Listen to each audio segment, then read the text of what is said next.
امام موسیٰ کاظم کے مخلص شیعوں میں سے ایک علی بن یقطین، جس نے امام موسیٰ کاظم سے کئی احادیث بھی نقل کی، جس کے بارے میں امام فرماتے تھے کہ میں جب بھی حج پہ جاتا ہوں، اے علی بن یقطین تمہیں اپنی دعاؤں میں یاد رکھوں۔ کہ یہ ماہر معاشیات تھا، ہارون رشید نے اسے اپنے دربار بلایا اور کہا کہ میں تمہیں وزیر اعظم بنانا چاہتا ہوں تاکہ تم میری حکومت میں میری مدد کر سکو۔ علی بن یقطین امام موسیٰ کاظم کے پاس آتا ہے اور کہتا ہے کہ مولا، آپ جانتے ہیں کہ ہماری زندگی کا ہر فیصلہ آپ نے کرنا ہے، مولا آپ حکم فرمائیں تو میں یہ عہدہ قبول کر لوں، اگر آپ کہتے ہیں تو میں یہ عہدہ قبول نہیں کرتا۔ مولا نے کہا کہ یقین تم یہ عہدہ قبول کرو اور ساتھ میں تمہیں 3 خوشخبریاں سنا، اس کے بدلے تمہیں مجھ سے صرف ایک وعدہ کرنا ہے۔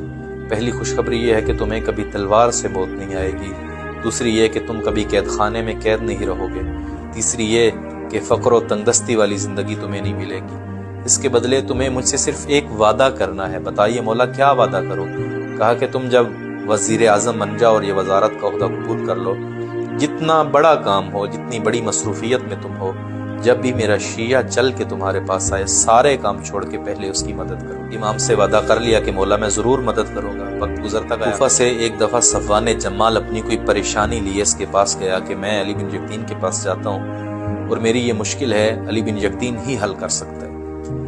لیکن علی بن یقطین چونکہ مصروف ہو گیا، وزیر اعظم بن گیا اور کافی کام آ گئے، تو صفوان جمال کو وقت نہ دے سکا۔ صفوان جمال مایوسی کی حالت میں کوفہ واپس پلٹتا ہے اور دل میں سوچتا ہے کہ مولا نے اسے وعدہ لیا تھا تب میں اس کی طرف گیا ہوں، لیکن اب چونکہ بڑا آدمی ہو گیا ہے، کہاں شیعوں کی بات۔ چند دنوں بعد جب علی بن یقطین مدینہ امام موسیٰ کاظم کی زیارت کو آتا ہے، بیت الشرف تشریف لاتا ہے، دروازے پہ دستک دیتا ہے، اندر سے غلام آتا ہے اور کہتا ہے علی بن یقطین مولا کہتے ہیں میں تم سے ملنا نہیں چاہتا۔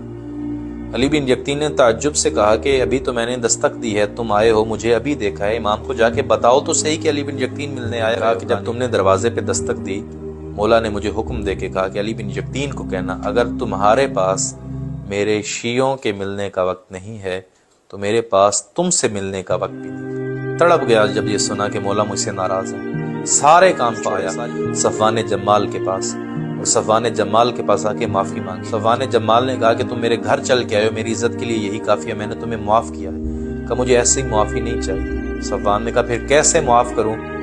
چونکہ صفوان نے اونٹ رکھے ہوئے تھے اور جہاں اونٹ باندھتا تھا وہاں پہ علی بن یقطین کھڑا تھا، اسی زمین پہ علی بن یقطین لیٹا، اپنا ایک رخسار زمین پہ رکھا اور کہا کہ صفوان تم اپنا دوسرا پاؤں میرے دوسرے رخسار پہ رکھو تاکہ یہ چہرہ میں امام کو دکھانے کے قابل بنا سکوں۔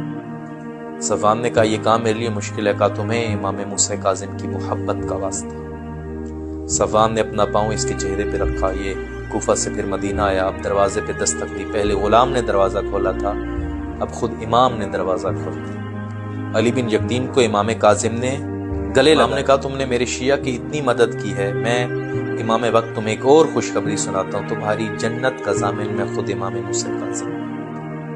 امام کسی مومن سے غافل نہیں ہے، ہر مومن کی پریشانی جانتے ہیں۔ صفوان نے امام کو آ کے بتایا نہیں تھا مولا پریشان ہو، لیکن امام خود جانتے تھے، جو پریشان ہے امام اسے بھی جانتے ہیں اور جس نے پریشانی حل نہیں کی امام اسے بھی جانتے ہیں۔ ایک شیعہ کی مدد کرنا، امام اتنے خوش ہوئے کہ جنت کی بشارت دیتے ہیں۔ آج اگر ہم بھی امام زمانہ سے جنت کی بشارت چاہتے ہیں، سب سے پہلا عمل یہ کریں کہ ہم اہل بیت کے شیعوں کی زندگیوں میں آسانیاں پیدا کریں۔ آج اگر ہم بھی امام زمانہ سے جنت کی بشارت لینا چاہتے ہیں، سب سے پہلا کام یہی ہے کہ ہم اہل بیت سے محبت کرنے والے مومنوں کی زندگیوں میں آسانیاں پیدا کریں، انہیں خوشیاں عطا کریں، چونکہ ایک مومن کو خوش کرنا امام زمن جنت کی بشارت ہے، اور اگر ایک مومن کو خوش کرنا جنت کا سبب بنتا ہے تو خدا نہ خواستہ زندگی میں کوئی ایسا عمل نہ کریے کہ آپ کی وجہ سے کوئی مومن تکلیف میں آئے، کسی مومن کی زندگی پریشانی میں گزرے اور امام زمن ہم سے ناراض ہو جائے۔